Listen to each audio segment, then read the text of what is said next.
இப்போ வந்து மியூசிக் கிளாஸுக்கு போகிறோம். அது கூட ஹாப்பி பர்த்டே சாங்கில் உங்களுக்கு எப்படி கற்றுக்குறேன்.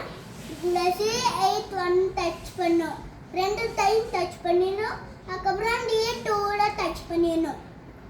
திருப்பி C8 1ல டச் பண்ணிடணும். திருப்பி D2ல டச் பண்ணிடணும். அதுக்கப்புறம் இந்த C8 1க்கும் இந்த D2க்கும் இருக்குல்ல, நடுவில் டச் பண்ணிட்டு அதுக்கப்புறம் திருப்பி D2 டச் பண்ணும். வேறு வாட்டி இப்போ வாசிச்சு காமிச்சிடுறேன்.